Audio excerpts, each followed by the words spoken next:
How's it going? Had a couple of friends ask for some runners from our strawberry plants, so I just thought I'd show you how we're taking the runners and propagating them so we can hand them on to other people. This is the strawberry patch, and as you can see we've only got a couple of berries left, but what we do have is an excess of runners. We've got a whole heap down here.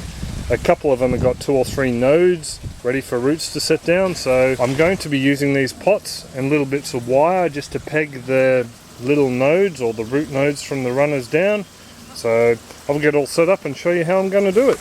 Well, just to start off, I just thought I'd show you how these strawberry plants actually reproduce. There are a couple of ways. They can reproduce by runners or they can reproduce by seeds. I've found planting strawberry seeds is a rather fickle business. Other people have had great success. I've pretty much had very limited success. Unless they've done it by themselves through rotting fruit, I've had no luck whatsoever. I've planted out a couple of lots of seeds.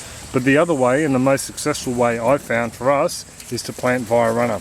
And just to give you an example, we have, excuse the shoddy camera work, this plant over here.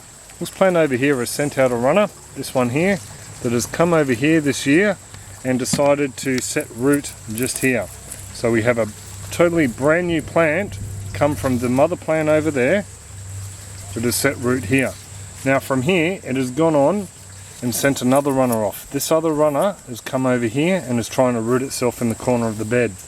I'm inclined to leave this one root in the corner of the bed and use this third runner that's come from that down here to try and propagate one in a pot. So I'll just reposition the camera and show you how I'm going to do that. For a start, this one in the corner of the bed really isn't going to set down successful roots unless I let it make contact with the soil.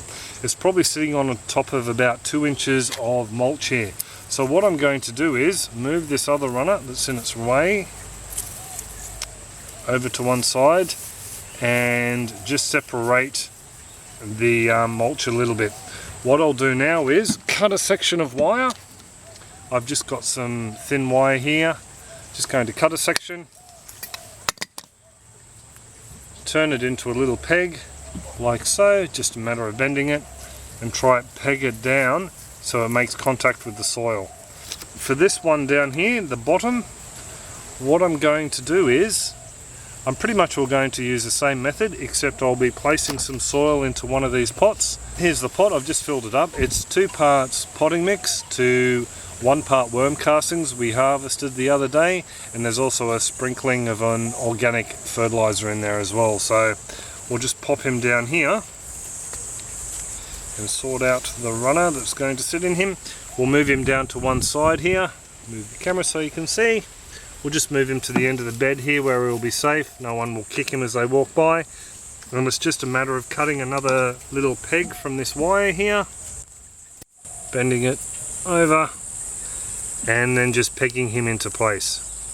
So what you're really aiming for is the roots of the plant to make contact with the soil. It'll send down roots, and hopefully within a week or 2 we'll have a nice viable strawberry plant. I can clip the runner off and then pass him on to a friend. So I'll go and peg the rest of these guys out into small pots and I'll show you how many we end up with.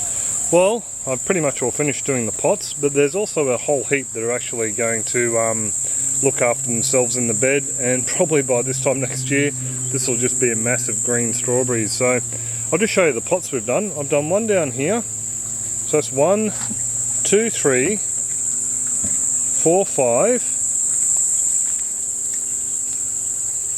6, 7, 8, there's actually 2 in there, 9, 10, 11 and 12 down in there.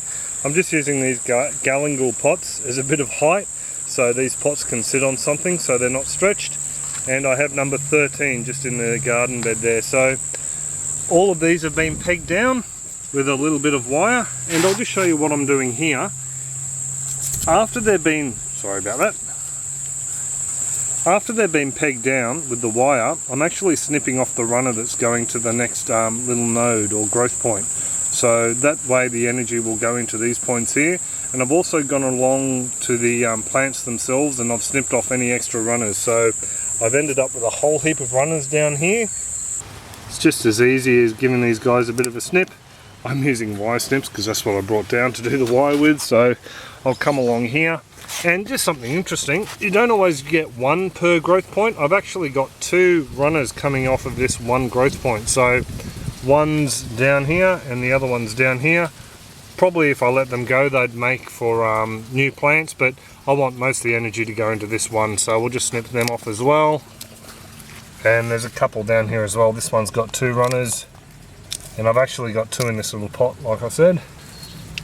And this runner here can come off up the top here. He's not needed. Give him a snip. And these runners here, this one here is actually a runner that's come down into this pot, and then I've put the tip just into this pot down here just to see how he goes as a bit of an experiment. So yeah, so that's how I'm propagating these strawberries. Well, it's a bit over 3 weeks since I pegged these guys down. I just thought I'd show you how they're going. First of all, this poor little fella here just keeps getting knocked over again and again, so we're quite surprised to see he's got a couple of roots. Bianca found that the other day, so it's pretty much all time for these guys to be unpegged. We'll start with this one. First thing we do is just chop the runner off. I like to chop it off from the parent plant up the top here, as well as next to this one. We now have a strawberry that's doing fine all by himself. I'll just pull the little peg out, and as you can see, give him a bit of a tug. He's nice and firmly rooted in there. One important thing though is to keep the crown of the strawberry above the ground, otherwise they can rot, and yeah, you pretty much will end up with a dead strawberry. So I'm just going to go around and clip all of these guys off. There may be 1 or 2 that haven't taken too well. They'll just stay in the pot, but the rest I'll line them all up and show you how many we got. So there we go. Out of the 14, I have 13 that are definitely well anchored into the soil. The runners have been cut both ends. A lot of them had a new runner going from them out into nowhere land, so I've just snipped them off and taken them off the plant as well. Only had one that hasn't rooted well yet. He's got some little white roots forming, but he's not very well anchored into the potting mix. I actually neglected a couple in the bed, that one, and there was, where are we? This little weedy one. Here we go, this little weedy one here. They weren't very well watered, unfortunately, because they were up on the bed. So I'm really happy with that. That's only one, and he's not a lost cause yet. So as you can see, I've got even more I could be doing. So I'm going to go around with another load of pots. I had some returned the other day, and try and root some more up and see if we can give them away. A lot of people recommend that after the 3rd or so year of growing by runners, you get rid of your original mother plant and let the mothers take over. It's a bit hard with me here. I don't know what's original and what's not. So what I intend on doing is giving these guys another year, and then after that this bed will be cleared after we collect enough runners. Same method as we've done here, and they'll be the start of the next season's strawberries. So then this bed will turn to something else and we'll move the strawberries into another bed. So, but I'm really pleased by the way they're going at the moment. They're sharing the bed with some snake beans along the back that are going to grow up this trellis, and just these 2 feral or volunteer eggplants. So everyone seems to be getting along nicely at the moment. So I'll just go around now and collect some more runners. I was going to say I'll collect this one, but this one's actually anchored in already, so we'll leave him.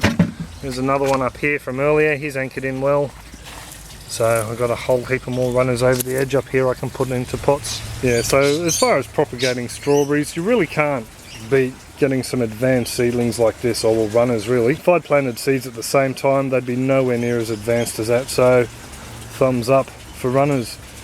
So I suppose that's pretty much all it. Any comments, questions, suggestions, just drop them in the comment section below and I'll get back to you. Just thought I'd pop a link at the end here for our living strawberry grow wall clips. It worked alright for us for a little while, and then I ended up pulling it down. We had a few problems. Thought it might come in handy to see how someone else has made one and the pitfalls that we encountered. So that's definitely it now, so have a great one. Catch ya.